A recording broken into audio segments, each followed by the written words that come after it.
আসসালামু আলাইকুম, স্বাগত জানাচ্ছি আরটিভির সংবাদে। আপনাদের সঙ্গে আছি আমি হামনা মেহজাবিন হিমা। অবসরকালীন সুবিধার টাকা পেতে শিক্ষকদের আর অফিসে অফিসে ঘুরতে হবে না বলে প্রতিশ্রুতি দিয়েছেন প্রধানমন্ত্রী তারেক রহমান। তিনি বলেন, এখন থেকে অবসরপ্রাপ্ত শিক্ষকদের প্রাপ্য টাকা কোনো ভোগান্তি ছাড়াই অ্যাকাউন্টে পৌঁছে যাবে। এমপিভুক্ত শিক্ষক ও কর্মচারীদের অবসর সুবিধা ও কল্যাণ ট্রাস্টের অর্থ প্রদান অনুষ্ঠানে তিনি এসব কথা বলেন। অন্যদিকে নিউরোসায়েন্স হাসপাতালের নতুন ভবন উদ্বোধন করে প্রধানমন্ত্রী বলেন, চিকিৎসার জন্য কাউকে বিদেশ যেতে না হয় সে প্রচেষ্টা করছে সরকার। রুদ্র রফিকের রিপোর্ট। এবং উপস্থিত আছেন জনাব আব্দুল খালেক। দীর্ঘদিন ধরে অবসর সুবিধা ও কল্যাণ ট্রাস্টের অর্থের অপেক্ষায় থাকা এমপিওভুক্ত বেসরকারি শিক্ষা প্রতিষ্ঠানের শিক্ষক কর্মচারীদের মুখে অবশেষে হাসি ফুটল। শনিবার দুপুরে রাজধানীর ওসমানী স্মৃতি মিলনায়তনে দেশের ৬৪ জেলায় একযোগে অর্থ বিতরণ কার্যক্রমের উদ্বোধন করেন প্রধানমন্ত্রী তারেক রহমান। এ সময় বক্তারা বলেন, নির্বাচনের আগে দেয়া প্রতিশ্রুতির বাইরেও নানামুখী উন্নয়নমূলক কাজ করছে সরকার। আমরা আজকে যে যাত্রা শুরু করলাম ১,২৩,০০০ সুবিধাভোগী কল্যাণ ট্রাস্ট এন্ড অবসর ভাতার, তারপরে আগামী বছরে আমরা ক্রমান্বয়ে আপনাদের বাকি সকল টাকা পরিশোধ করব ইনশাআল্লাহ।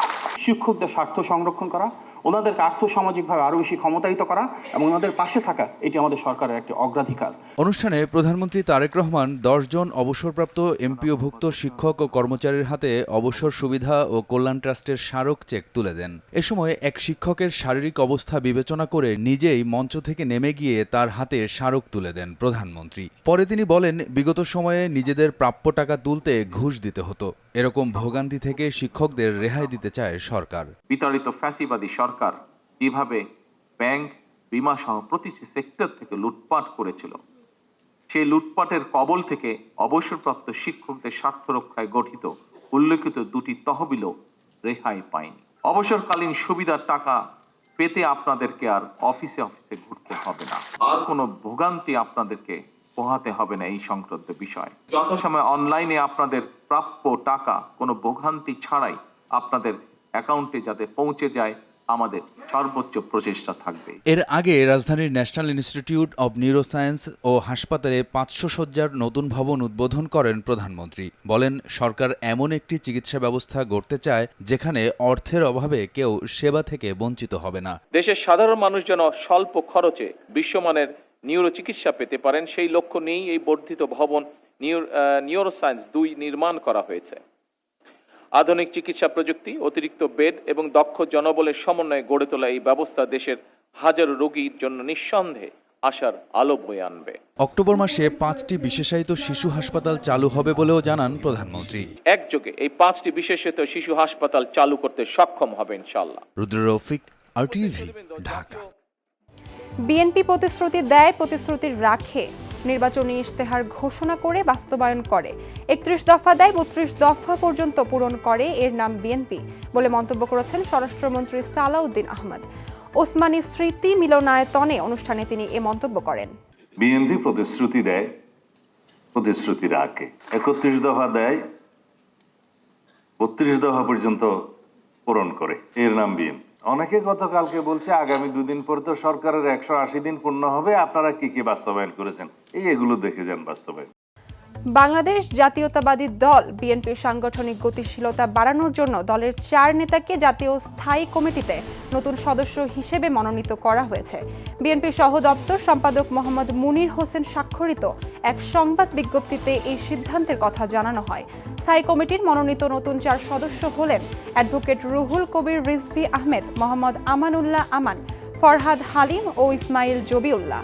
সংবাদ বিজ্ঞপ্তিতে আরও জানানো হয়, বিএনপি আশা প্রকাশ করে উল্লেখিত নেতারা তাদের মেধা ও বিচক্ষণতার দ্বারা সুচিন্তিত পরামর্শের মাধ্যমে সর্বোচ্চ নীতি নির্ধারণী ফোরামে দল ও জনগণের পক্ষে গুরুত্বপূর্ণ সিদ্ধান্ত গ্রহণে অবদান রাখবেন। কয়েকদিনের মধ্যে সাময়িকভাবে গ্যাস সমস্যা অনেকাংশে সমাধান হয়ে আসবে বলে জানিয়েছেন প্রধানমন্ত্রী তারেক রহমান।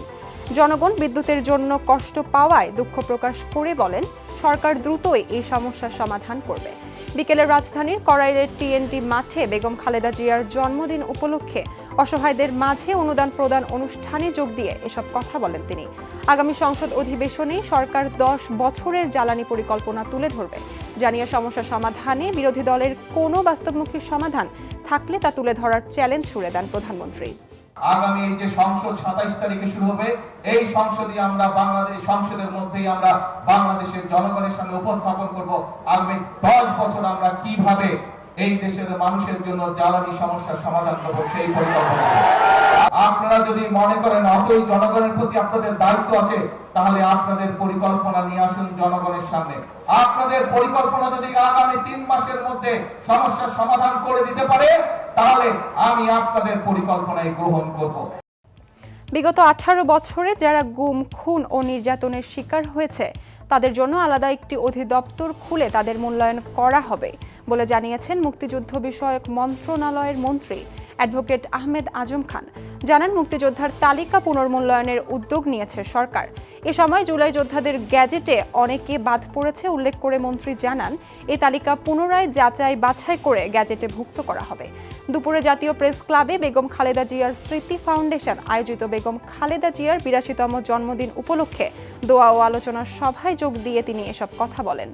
যে অসংখ্য মুক্তিযোদ্ধাদেরকে ওই 18 বছরের ফ্যাসিবাদী সময়ে মুক্তিযোদ্ধার তালিকা থেকে বাদ দেওয়া হয়েছে, তারা যেহেতু বিরোধী দল।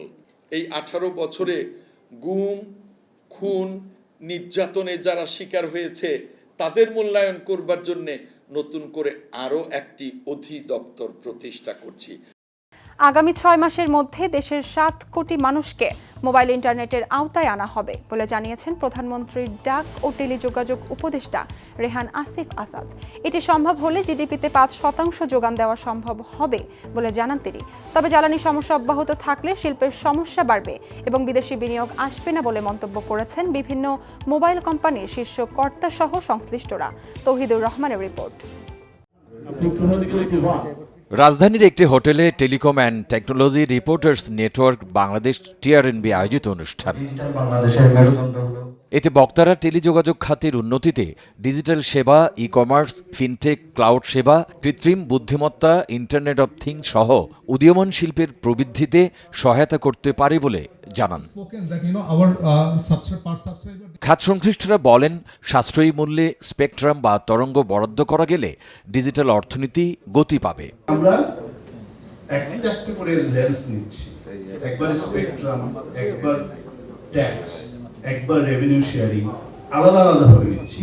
প্রতি মিলিয়ন সাবস্ক্রাইবারের জন্য 2 থেকে 6 মেগাহার্টজ বরাদ্দ। এটা হচ্ছে জিএসএম স্ট্যান্ডার্ড, মানে গ্লোবাল স্ট্যান্ডার্ড। আমরা আজকে যেখানে দাঁড়িয়ে আছি, আজকে আমাদের আমি হিসাব করে দেখলাম গতকালকে পার মিলিয়ন সাবস্ক্রাইবার আমাদের আছে 2.29 মেগাহার্টজ বা 2.3। দেশে এখনও 50% মানুষ বাটন ফোন ব্যবহার করে। এই সংখ্যা বাড়াতে কম দামে স্মার্টফোন তৈরিতে নীতি সহায়তার কথা জানান প্রধানমন্ত্রীর টেলিযোগাযোগ উপদেষ্টা। 50% মানুষ যদি আমরা ডিজিটাল কানেক্টিভিটির মধ্যে আনতে পারি, তার মানে that's a 5% as per the historical data, that's a 5% improvement in the GDP.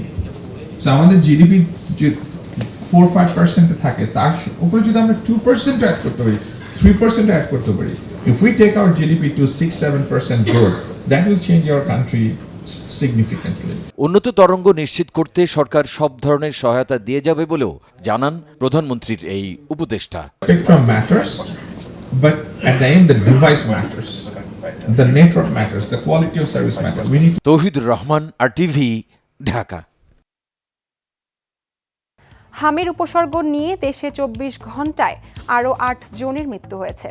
এ নিয়ে গত 15 মার্চ থেকে এখন পর্যন্ত হাম ও হামের উপসর্গে মৃত্যুর সংখ্যা দাঁড়িয়েছে 902 জনে। শনিবার এক বিজ্ঞপ্তিতে এ তথ্য জানিয়েছে স্বাস্থ্য অধিদপ্তর। এতে বলা হয়, শুক্রবার সকাল 8টা থেকে শনিবার সকাল 8টা পর্যন্ত হাম উপসর্গে আক্রান্ত হয়েছে 728 জন, আরও শনাক্ত হয়েছে 70 জন। গত 15 মার্চ থেকে হামের উপসর্গ নিয়ে হাসপাতালে ভর্তি হয়েছে 1,23,494 জন। এর মধ্যে সুস্থ হয়ে হাসপাতাল ছেড়েছে 1,19,089 জন। পুরান ঢাকাকে পর্যটন কেন্দ্র হিসেবে গড়ে তোলার আহ্বান জানিয়েছেন ঢাকার দক্ষিণ সিটি কর্পোরেশনের প্রশাসক বীর মুক্তিযোদ্ধা মোহাম্মদ আব্দুস সালাম।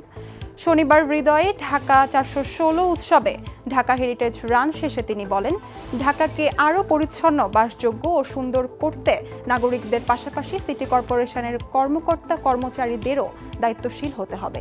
এছাড়াও বলেন, যত্রতত্র ময়লা না ফেললে এবং সবাই নিজ নিজ দায়িত্ব পালন করলে রাজধানীকে আরও সুন্দর রাখা সম্ভব।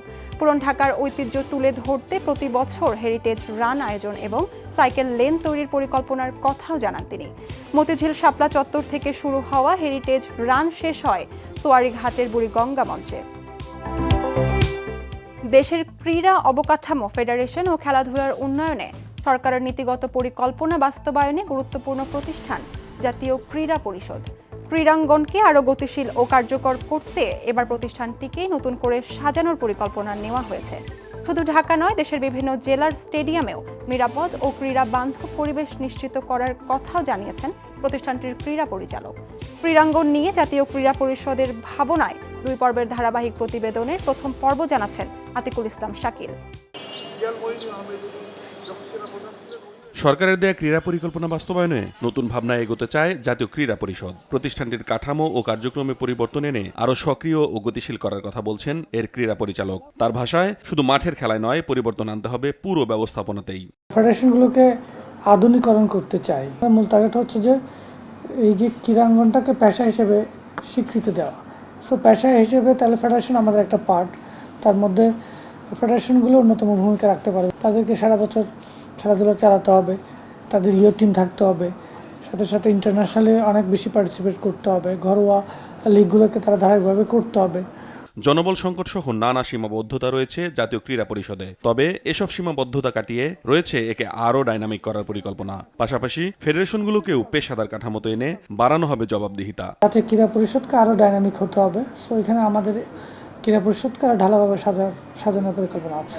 আরও বেশি অ্যাক্টিভ করার জন্য আমরা কাজ করছি। তবে এই পরিকল্পনার বড় একটি দিক এবার ঢাকার বাইরেও থাকছে। দীর্ঘদিনের অব্যবস্থাপনা কিংবা রক্ষণাবেক্ষণের অভাবে দেশ জুড়ে ব্যবহারের বাইরে থাকা স্টেডিয়ামগুলো সংস্কারের পাশাপাশি নিরাপত্তা ব্যবস্থাও জোরদার করা হবে। দিনের আলোতে তো বটেই, সন্ধ্যা কিংবা রাতেও যেন স্টেডিয়াম এলাকায় নিরাপদ ও স্বাভাবিক ক্রীড়া পরিবেশ থাকে, সেই লক্ষ্যেই এগুচ্ছে ক্রীড়া পরিষদ।